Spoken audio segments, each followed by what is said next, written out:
Hi, and welcome to Real Estate Today. My name is Ed Cox, and my co-host is Maria Babicki, and we have a great show planned for you today. We have a recurring guest that, Maria, if you could introduce. Okay, our guest today is Paul McCartney, president of Armorseal. Welcome to the show, or welcome back, I should say. It's always a pleasure to have you here. Now, you've been in business since? 1976. Okay. And why don't we just quickly start by you telling us the services you offer? At Armorseal, we offer driveway sealing, seamless gutters. We install and repair gutters as well, and cleaning them. We do a lot of gutter cleaning. We do power washing. In the winter months, we do snow plowing and roof de-icing. And we also have a dumpster business. We haul dumpsters. We do miscellaneous hauling for people as well. Okay. Well, spring is here at last, and we're just wondering, what would you consider the priorities as far as getting ready for spring? First thing I would do, if it was my house, is I would consider the fact that the forsythias are about to bloom. And when the forsythias are about to bloom, it's a good idea to put down your crabgrass killer on your lawn. And that, if you put the pre-emergent down, the pre-emergent crabgrass killer goes down first, it makes it a whole lot easier to control crabgrass for the entire season. Okay, that's a good idea. I wouldn't have thought of any of that. The question I have is, in the spring, everybody has this effort to clean out their garages and their basements and stuff.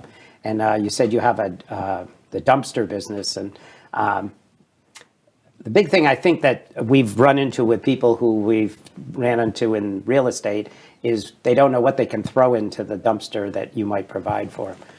Human bodies are a real problem. So you want to kind of, I can give you the number of somebody for that part, I'm kidding.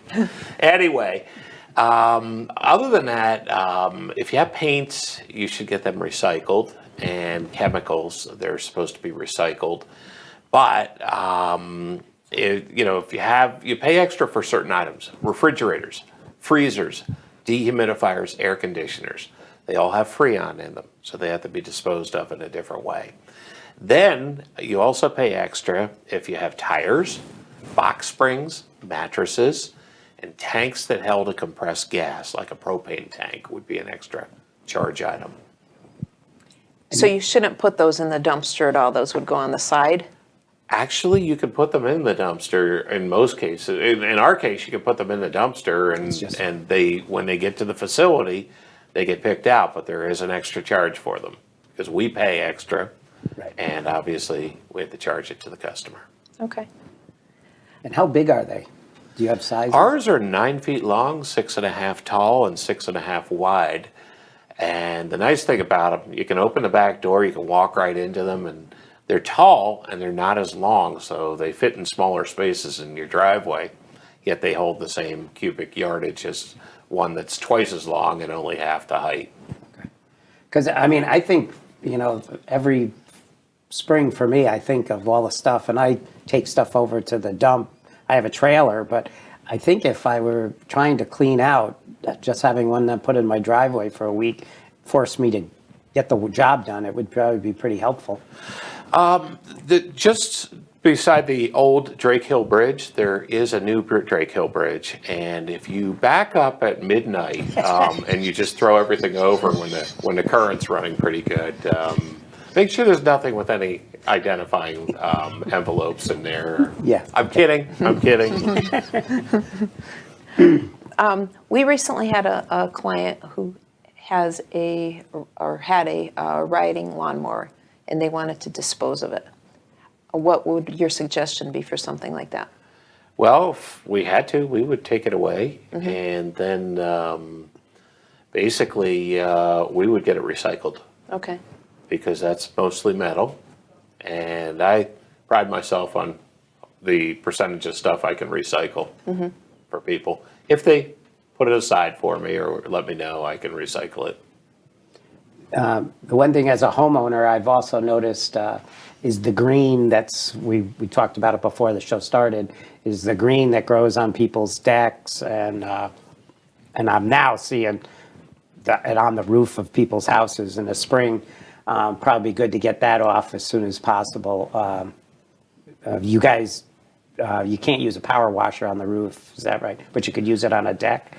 You could use a power washer on a roof, but it is rather tough on the shingles. And a roof is rather delicate, and most people do get them power washed. But if you can, you'd be better off if you had somebody put a copper strip on the top of your roof. What happens is copper ions will come off of the copper strip when it rains, and they are not conducive to moss, mold, mildew, and algae growth. So if you put that up there, you can really save yourself a lot of expense down the road. As a matter of fact, one thing you can look at is typically moss, mold, mildew, and algae grow on the north and the west side of a roof. And a lot of houses have a chimney with copper flashing. And oftentimes right below the chimney, the roof is totally clean. Yet everywhere else on the roof, there's moss, mold, mildew, or algae growing. Do you do that, or would you go to a roofing contractor? We typically don't. I could probably help somebody out if they needed it, but it's a real good idea. You could go on the internet and look up copper roof strip, and somebody, I'm sure, has it on the internet. It comes in a little roll, and even a homeowner can get up there and put that on themselves. Usually comes with special nails with little grommets on it, little rubber grommets, but you can put them down with regular nails too if you had to. Okay. It goes on the top, and as it rains, copper ions end up on your roof, and it's like magic. It keeps a roof clean. Excellent. The other thing too is for gutters. I know you clean them and install them. Yep. So the first few years I owned my house, I didn't have gutters on it, and all the water spattered up on the house. And then I had problems with the wood being wet. So I believe that gutters would, now that I've had them, makes my house stay drier. But for maintenance of them is cleaning them out. If you have a nice long ladder and get up there, or you can get somebody to do that with it. Some of the people have installed screens these days, but I installed some that I bought at a hardware store, but the little pine needles got inside. And then I had to take the covers off to get to the pine needles. What do you think about that stuff? I'm not a big fan of gutter screens, and I'll tell you why. Years ago, when I was in college, I thought gutter screens would be a great idea. I'm cleaning people's gutters. I'm thinking these people are fools. They hire me every single year to clean their gutters, and all you have to do is put screens over the gutters. You'll never have to clean them again. So that was my sales pitch, and I sold a whole lot of gutter screening that year. Well, springtime came around, and the little fuzzy seed pods started coming down.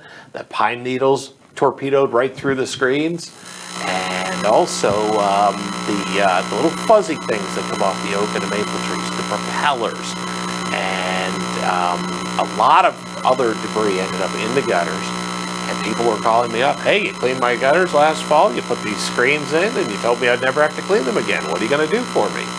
Well, for years, I did a lot of free gutter cleanings for people to make good on my promise. Matter of fact, one guy, he was on Musket Trail in Simsbury, and I think he held me to my word for, I'm guessing, about 10 years. And I remember the final year, I came down the ladder. He's on the front lawn reading a magazine. He looks up at me and says, okay, kid, you're off the hook. And I said, thank God. I thought my great-grandchildren were going to be subservient to you. One service you offer is power washing, and that's something we frequently recommend for people listing their homes, and I think it makes such a difference. What do you think about that, and what do you think about the plants surrounding the home?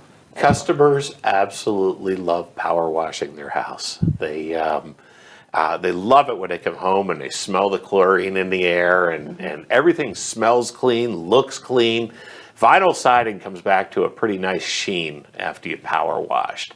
However, If you have aluminum siding on your house, aluminum siding has its issues. If the paint has failed, one easy way to do it is just rub the paint with your finger, and if your finger is the same color as the house, the paint is failing. And you can still clean the house, but they never look as good as a vinyl-sided house or a wood-sided house. How often do you recommend it? Daily. Okay? But customers typically just do it once a year. Yeah, okay. Right. And when you do that, that gets rid of the green that's growing on the side of the house too? Absolutely. If you're going to power wash your own house, I would recommend that you dampen the leaves on the plants, because Maria, you were asking about plants. Dampen the leaves on the plants before you spray any chemicals on the house. And that'll protect the plant. And then what you want to do is power wash and then dampen the leaves again, just to protect the plant life. What other functions what other services are out there? What things, other things should they be doing? I guess you don't do tree work, but. We don't do tree work, but we also do driveway sealing.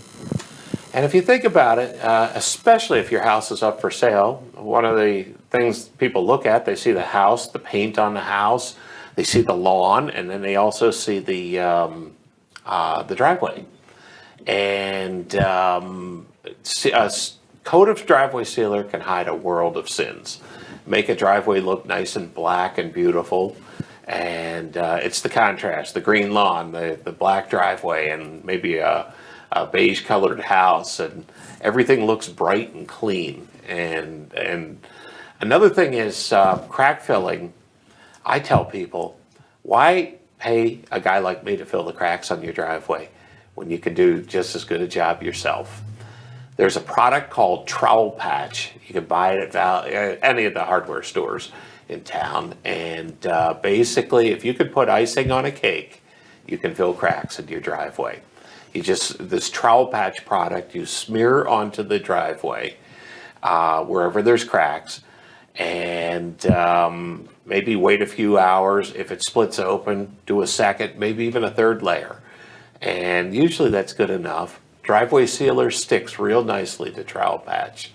So if you do it, you'll save yourself hundreds of dollars, and you'll get a much nicer job than any professional you can hire. And I'd hate to say that, but I don't know any professional that warranties crack filling.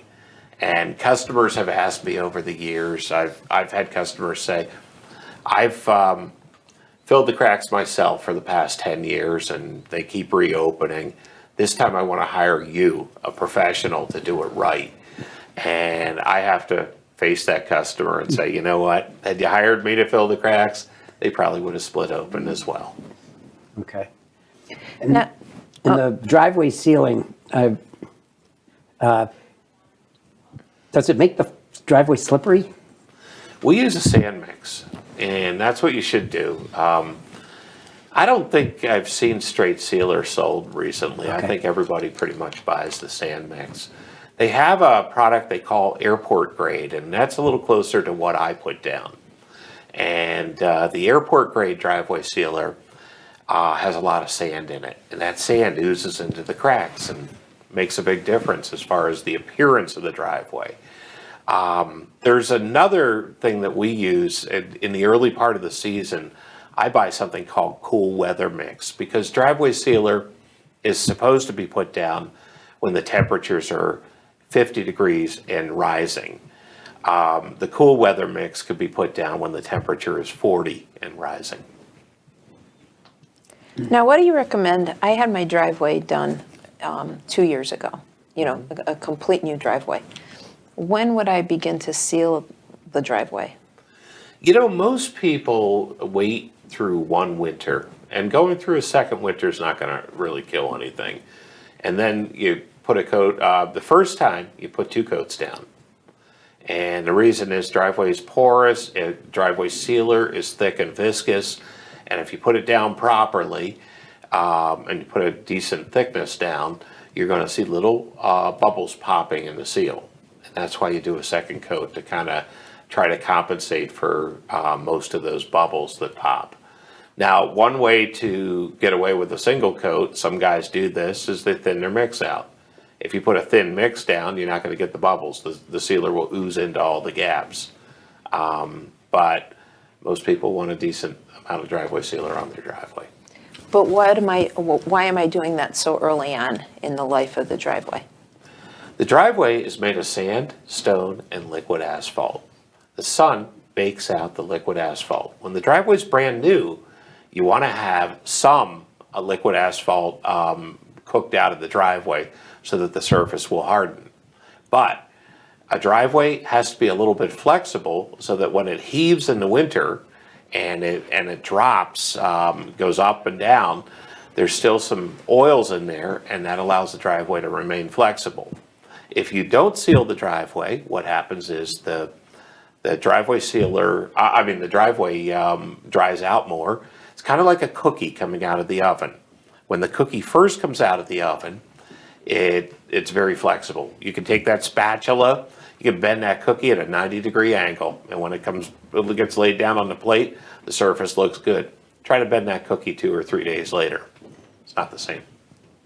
And so the sealer is just going to keep it.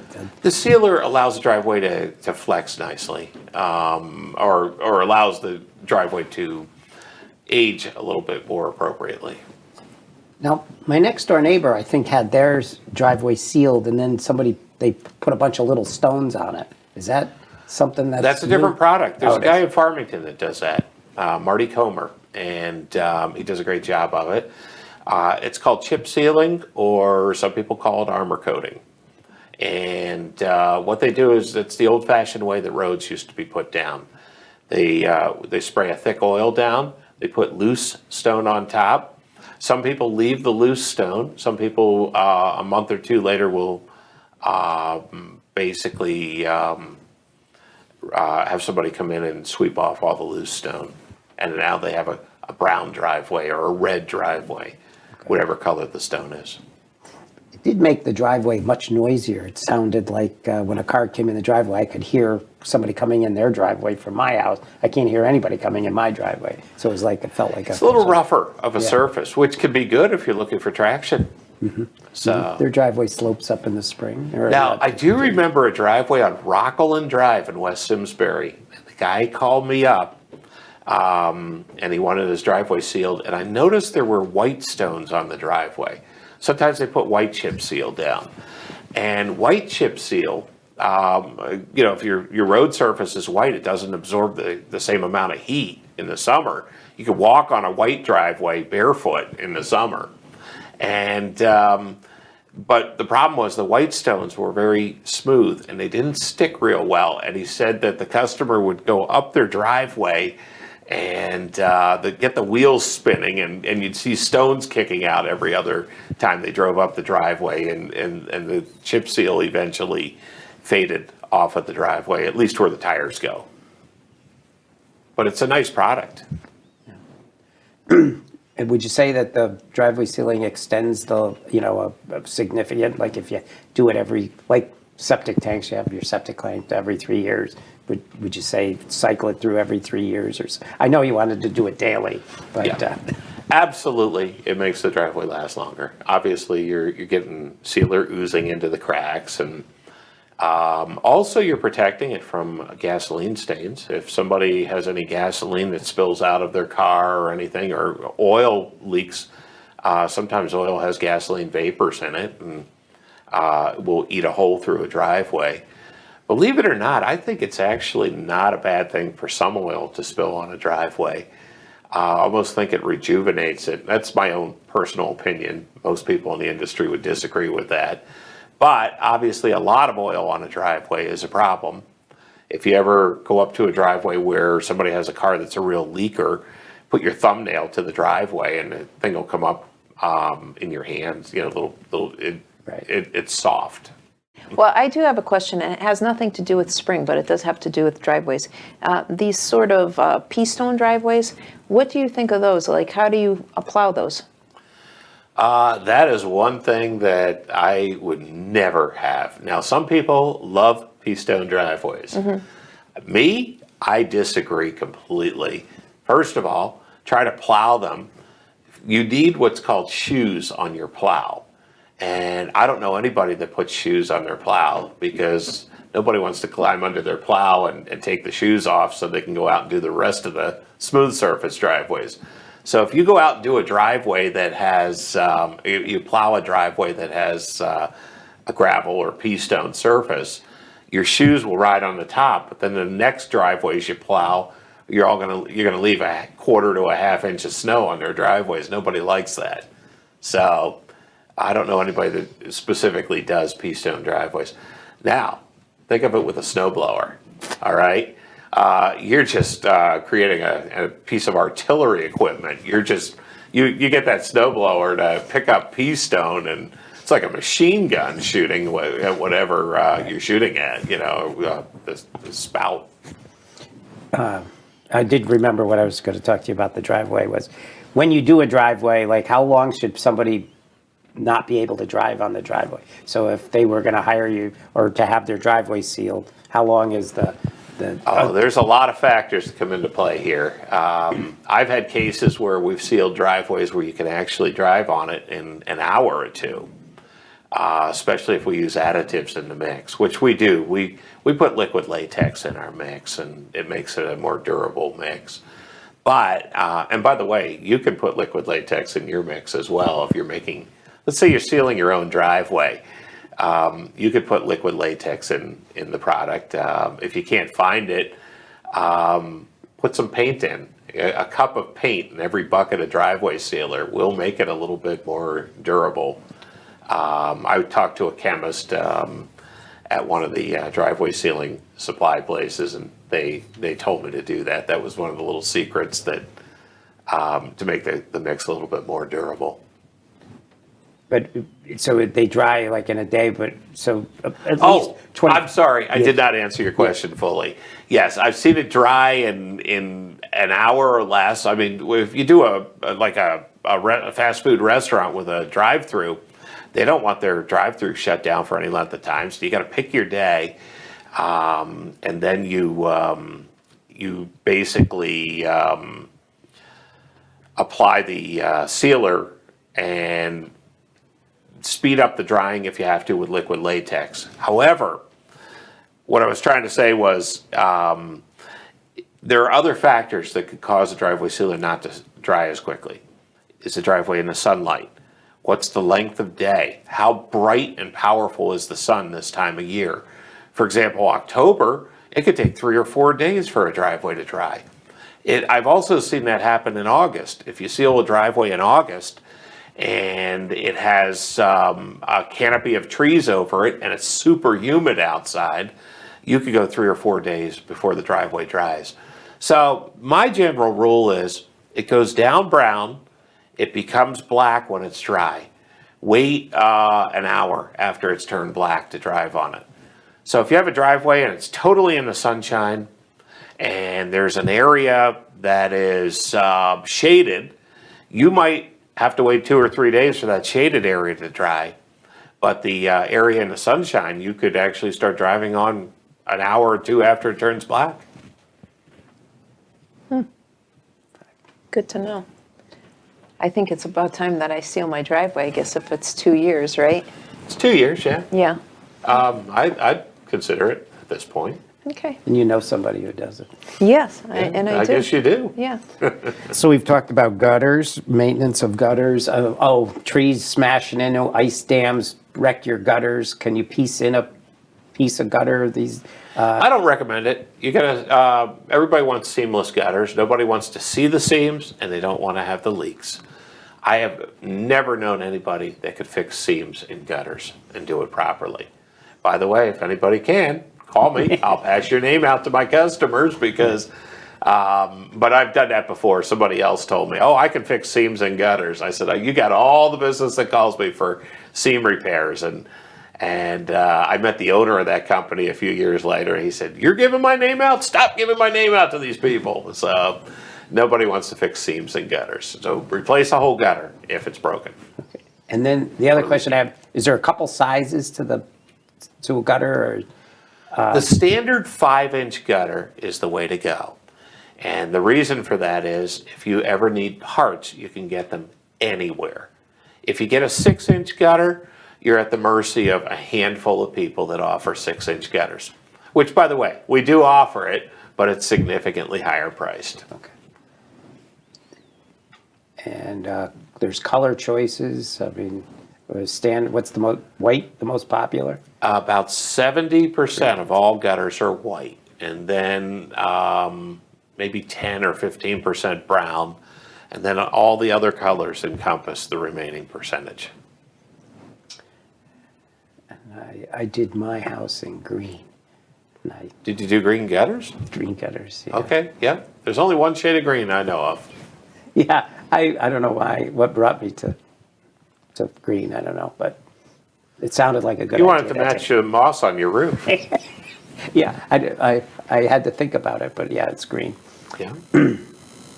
Well, I think we're in pretty good shape for spring with that advice. So. And, I was going to ask you one last question about the dumpster. If somebody gets it, how long does it take? Do you order one, and can you have it there for a week? Or? Sometimes I have it there in a few hours. Okay. It just depends on when the person calls and what's available and who's available.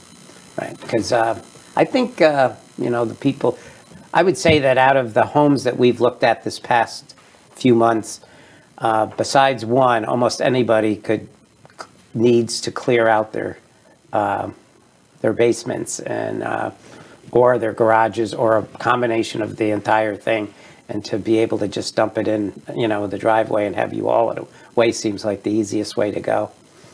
A lot of people appreciate doing it that way. well, I know I've called you for your dumpster service with customers, and you've been there in a couple hours, and it's been, amazingly helpful. Well, thank you. Yeah, I appreciate that. yeah. And then you were saying that when you take the dumpster to somewhere, then they sort it, so that's how you get the extra charges? They dump it out on the floor, and then what they do is they sort through it. They pick out the recyclables whatever way they can. If there's a lot of cardboard or paper, that'll get separated. They might pull the wood out. Definitely grab the metals, and then they recycle. The rest ends up going in bulky waste. Okay. Do they do that right here at landfill in Simsbury? Is that where you go with that? Or? I believe they do the same process, just at a bigger scale. Yeah. Well, I think you've covered it all.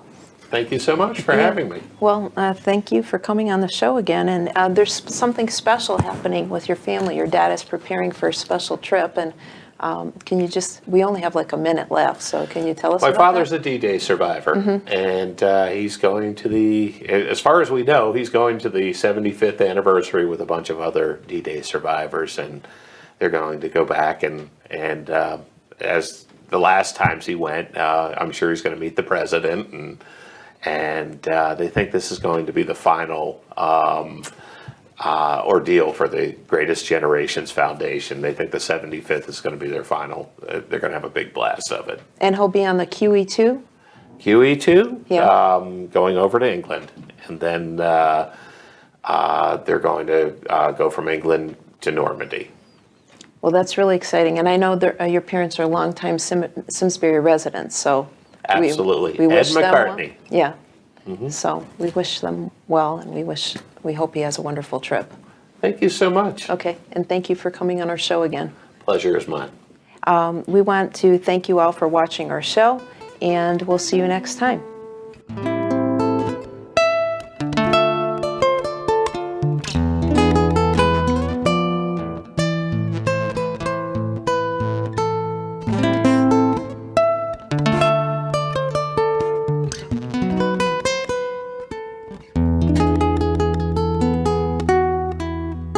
Funding for Simsbury Community Television is provided in part by contributions from viewers like you. Thank you.